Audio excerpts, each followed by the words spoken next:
Hello. Hi, Hi. I'm Julia. I'm Amy, and this is Women Worth in Weddings. Today we are drinking. We're drinkling. I love drinking. It is sparkling, unsweetened lemonade. We go on. So just so you know, sometimes we record our podcast and we mostly do it in the morning, but sometimes we hit it at that lunch spot. And then we can share our alcoholic beverages with you and what signature cocktails. But when we do them early in the morning, we don't want to drink, to be honest with you. I haven't wanted to drink since holidays. I do want to drink. Oh. I like drinking. I do too. Vodka and water. Okay. Today we're going to talk about what we've seen when our couples take the vendor recommendations that we give them and go find someone cheaper. And this is the experiences we've had with that. We have a very good list of vendors that we recommend. And when we've had couples try to find a cheaper option, this is just how it usually goes. Things go awry, for sure. Things go wrong. Is awry the right word? Yeah, see? Smart. Okay. Typically, we don't really have an issue with venues itself. Depending on what the venue is, there's a chance that there's no venue help day of. They don't have a crew to come in, or at least a face for the venue to be there for when things go wrong, breakers and all of that good stuff. We've had issues with the venue being cheaper and the landscaping, grass not mowed. Yes. It just looks like a place falling apart a little bit. Yeah. We had to have Julia's husband come push mow a property one time. We did. Bad response time. We've had the venue people just be rude in general, and then not setting up anything day of, which, some venues that are really good, they don't set up. But, this is just some of the things that we've seen when the venue is cheaper, they're less hands-on. Very much so. It's you get the property, you don't get the staff. And I think the worst thing, we can navigate most of those issues, but it's when the venue themselves just is mean and doesn't respond. Yeah. Responsing. We're going to go with words today. Words are hard. We have to communicate a lot with the venue leading up to your wedding, and so when they're not responding, it's kind of a big deal. Yeah. So that's typically what we see when the venue's cheaper.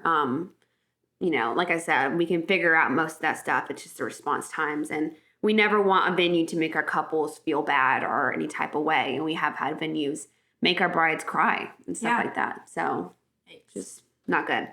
Planners, we of course don't have to deal with other planners at our weddings, but we've heard horror stories. Horror. Oh my gosh. Words. Taking our sip. This uncaffeinated drink for us.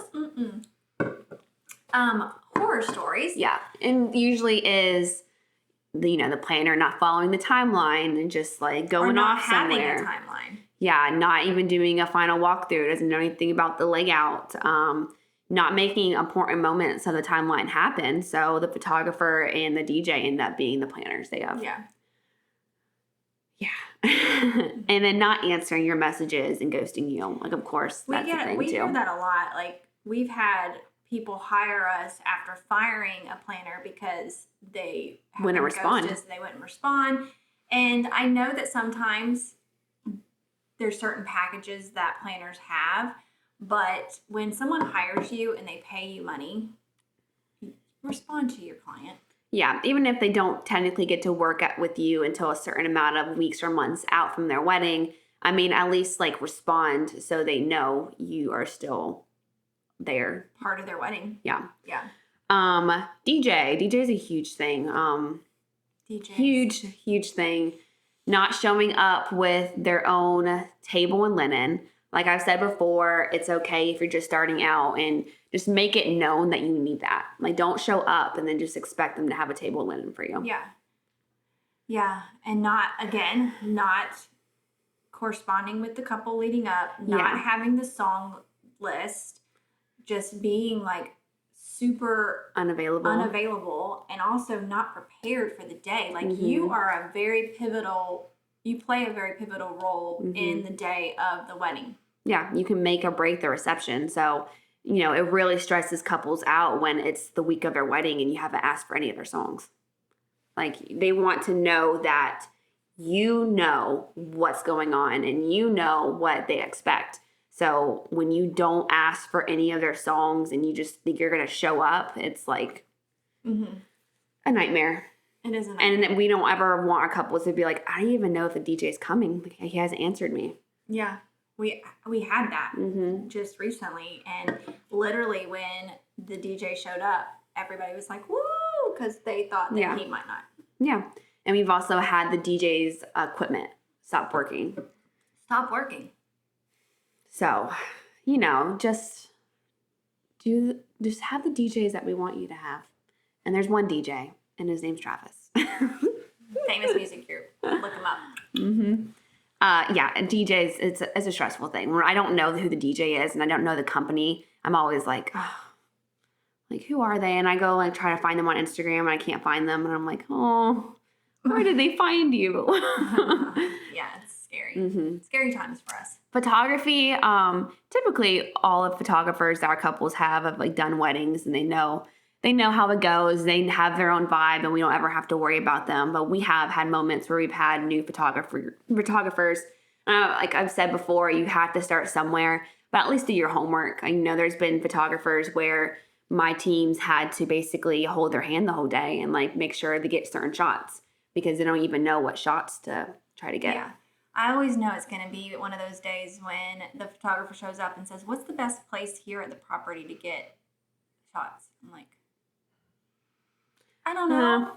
Well, my main thing is though, I've had a photographer recently. The girls were getting ready. Instead of getting ready photos, she just leaves, goes to get lunch because she was like, there's no photos I want to get right now.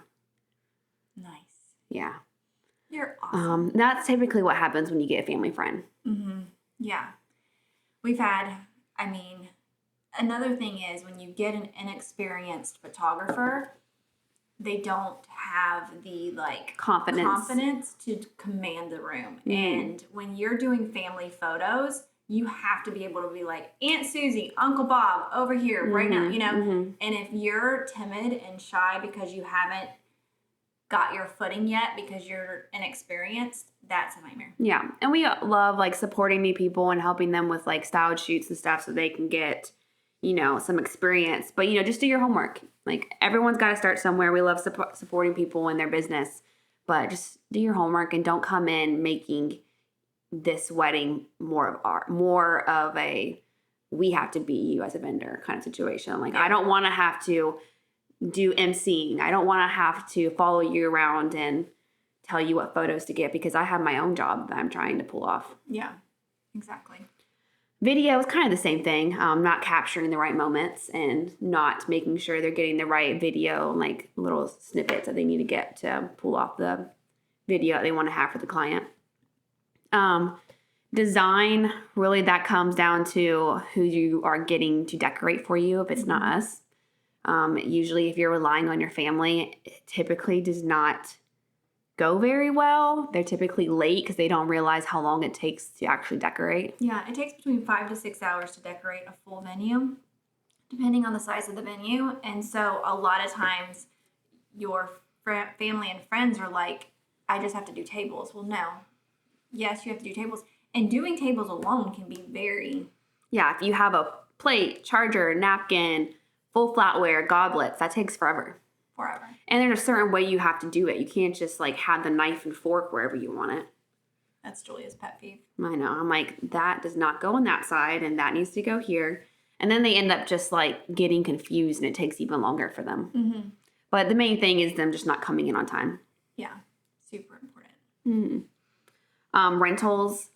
Rentals is big. I have my go-to companies and I'm always trying, to give other companies some design rentals too. I'm always looking to see what else I can find out there. But when I have had couples do really cheaper rentals, I'll give them a quote and they're like, well, let me pick apart the quote you got me and like get it from multiple other companies, then we end up with like ripped linens, stained linens, wrinkled linens, gross napkins, broken plates, broken goblets, broken chairs, Yeah. I mean, there's a reason I get the quote from where I get it. Yeah, 100%. So that's always frustrating when I get a quote for someone and then it's like, well, unless I know the company they've gotten their other quotes from. Like, I'm like, okay, like I've used them before. Like, that's totally fine. They're a little cheaper. That's totally fine. But if it's like, I've never even heard of this person. They don't even show up when I search their name.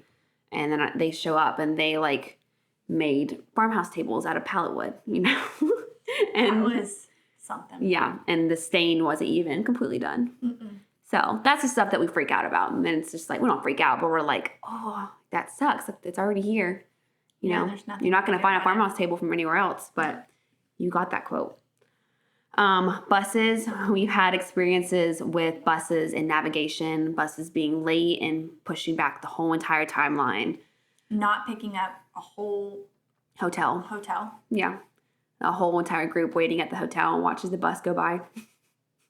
Yeah. We've had buses get lost or not put in the right directions during photos when the couple's been taken for photos and the bus put in a completely different address because they didn't see the other one pop up. I was on that little trolley bus and I finally just said, we're walking. Mm-hmm. And we got out and walked because he was like, what isn't he like? I couldn't find north whatever street, so I put in west whatever street. Yeah, it's like that's not, you're grown. You're like a pawpaw. Yeah. You should know maps and like. Yeah. Oh, goodness. Like, how is that? I'll never forget that because I just looked over at the photographer sitting next to me and we were both like, did he just say? We were so far away. Mm-hmm. We left the city. And the pictures were supposed to be in the city, like a block around. We left the city. Mm-hmm. Yeah. What would he have done when he got to that destination of wherever the hell he put you guys in? It's been like, well, here's a gas station, a road. I was just like, turn around. This isn't right. And then when we got back in, he just was like, oh, it was so bad. And I was just like, oh, open the doors. We're getting out. Yeah. Oh, gosh. Hair and makeup.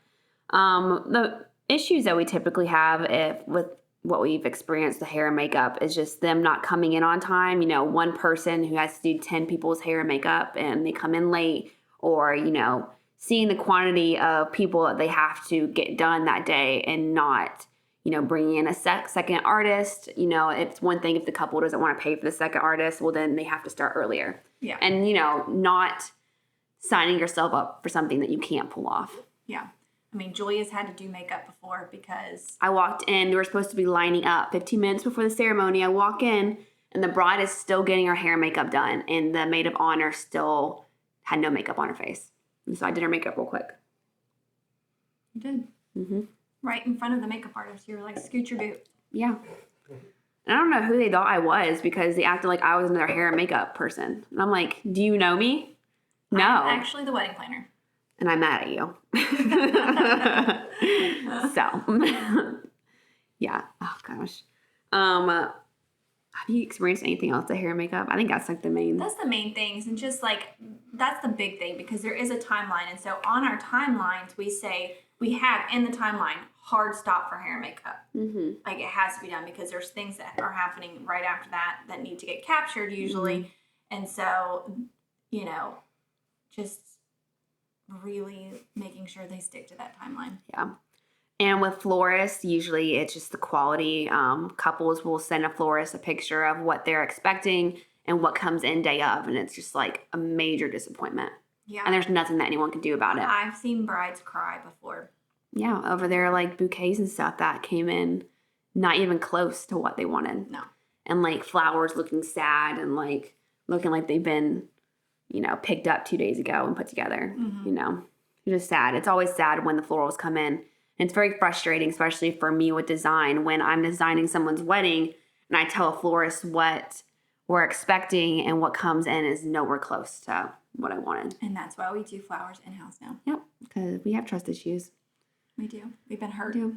unless I just see your work and I'm like, that isn't like a good florist, and she's got like good, like the pricing shows her experience or his experience, and I'm like, okay, they know what they're doing. I trust that person. But if it's like a little mom and pop, I'm always like a little like, I hope everything comes in good, you know? Yeah, or the individual that's like, We haven't. Our team had a florist come in before who was handicapped and was supposed to do draping and greenery on a tree, and didn't bring a ladder or anything. florists never bring a ladder. Not the ones that we've dealt with. I'm like, why? You have to go up. Mm-hmm. You're going up. Like 20 feet up in the air. What's your plan with that? Mm-hmm. And they're like, well, does the venue have a ladder? I mean, we have a 6 foot. So what are you going to do? I'm like, jump. Give them a refund. And punch you right in your thyroid. Oh, goodness. Yeah. And then my team had to basically finish the florals that day. And the couple like demanded a refund because of how bad that experience was for the florist. Yeah. And they said that when they took the gauzy stuff out of the drapery out of the tree, this was special. They had taken medicine bottles with pills in it and tied it to throw it over, and the medicine bottles were still in the drapery. So when they were taking out, like, medicine bottles were falling. Oh my gosh, that's a nightmare. Stop it! It's so my goodness. Oh, because like they didn't have a ladder. Well, at least they were like innovative. Yeah, at least they made it happen. But that was with our team being like up her butt. Like, you got to get this done. Yeah, nightmare. Oh goodness. Catering, usually when, you know, it's a caterer we've never heard of, it tends to be, so we give our recommendations where these are the amazing caterers in town. These are the big names. These are like the people that we know the food's good. We know no one's going to get sick. We know they're going to show up and have their shit together. Then our couples will find someone cheaper, and it tends to be someone that we are demanding them to get their license up until the wedding week. It's like, have you got your license yet? Like, you don't even have your license. You cannot show up to the property without your license. Yeah.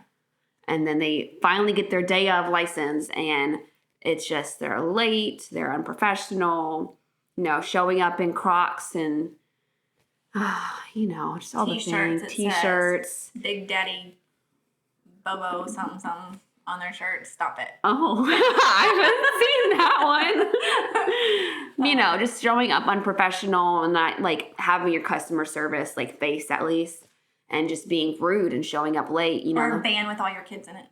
Asking for a heater when asking for if the venue has a oven. You know, just all day up stuff. And they're like, I don't know. We've had caterers be so late that they showed up after ceremony and didn't have anything ready for cocktail hour. Mm-hmm. You know, stuff like that. And we have caterers that show up 2 hours before ceremony, sometimes even earlier. Yeah. And they have their life together. And that's what we love. I mean, because it's food, and I've seen food put out before where I'm like, I'm not eating tonight. I am not eating that. That's not going to be in my body. Mm-hmm. And that's sad that our couple spend so much money on something, and it's just like such a horrible experience food-wise. But, you know, that's what happens when you cut corners. Yes. You're going to get what you paid for. Yeah. You know, whatever vendor it is, if it's the cheapest vendor you could possibly find, you're going to get what you paid for. Mm-hmm. There's going to be a dramatic difference between that person and the person that charges, you know, way more. I just did a tasting this week at QC Catering. Shout out to them. They're amazing. I was so impressed. We came in. I'm going to share this experience because I was like, to impress me to wow me is kind of because we just see so much. Mm-hmm. But we walk in, they have our placemat set, and I have a picture that I'll post so you can see it. But they had the little menu of the tasting, the what is it called? Presentation of the food was so beautiful, and it was like the whole experience was phenomenal. And the lady that worked there, she would leave and let the couple taste their food, and then she'd come back and take notes. I mean, the whole experience was phenomenal. So, but the quality of that food for that wedding and they did not, that's one area this couple they haven't cut any corners, but they really have put in the time to find a really good caterer, and this caterer is not going to disappoint. Yeah, I mean, from what you described yesterday, you said there was like bao buns and Philly cheesesteak, egg rolls, and like all kinds of amazing like little takeout boxes. Like so good. I mean, it it was just like one of those things where I'm excited for the guests because they're gonna love that experience. So if you're looking for a caterer, QC Catering is really good. Yeah, and they're in the Charlotte area. For bar, what we've seen with bar is, so what happens with bar if we also don't know who they are and they tend to be, just not very established. They also don't know the issues that happen when they overserve, and they haven't been called on it yet typically, and they haven't had a real issue to make them scared. A bartender is such a huge responsibility at a wedding. Like these people, their lives are kind of in your hands. Like you have to be able to, yes, they're adults and they need to be able to be like, I've had enough. Like I've had enough. Like this is like cut myself off. It's your job to cut them off. Yeah. You can't just let them keep coming up. If you know that venue doesn't allow shots, stop giving people shots, Don't give them shots, Yeah. Oh, so bars can be really frustrating because we are the people that have to step in and be like, bar's closed. Yeah, we've had to do it, shutting down the bar. Everyone's way too drunk and they're getting really aggressive. Like bar's closed. Yeah. And we don't want to have to be that person, and we shouldn't have to be that person. So when we get an unreliable bartender that our couples have found from somewhere, it's just always a little frustrating when we have to be the bad guys. Yeah.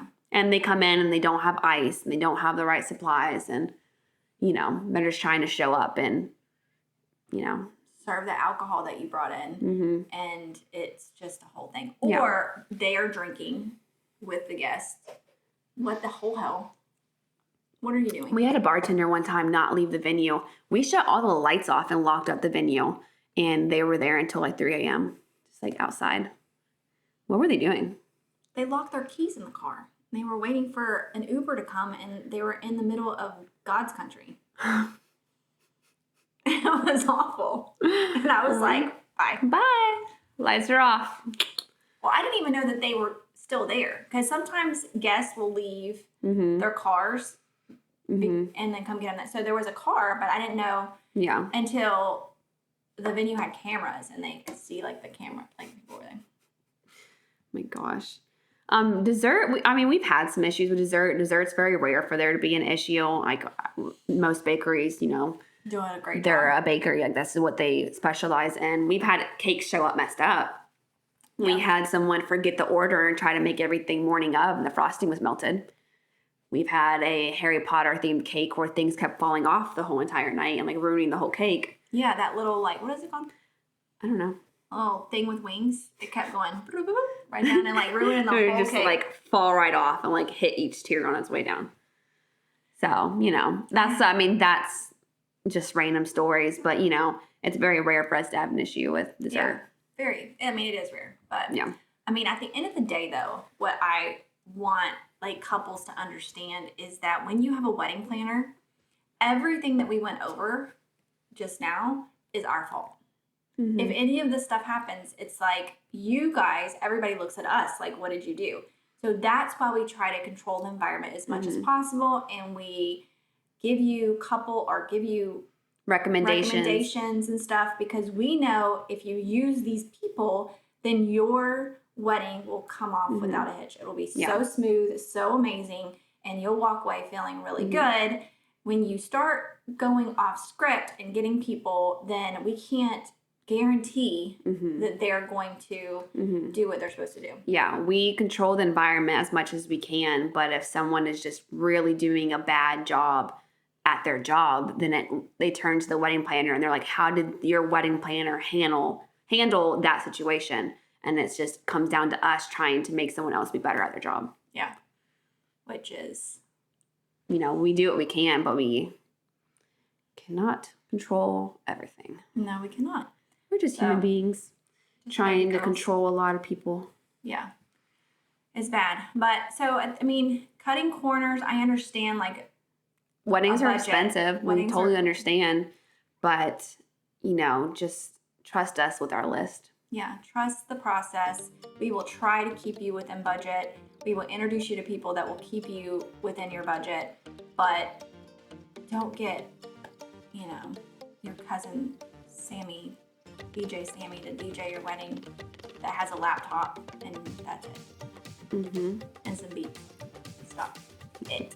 And ask for a chair. And a table. And a linen. And a drink.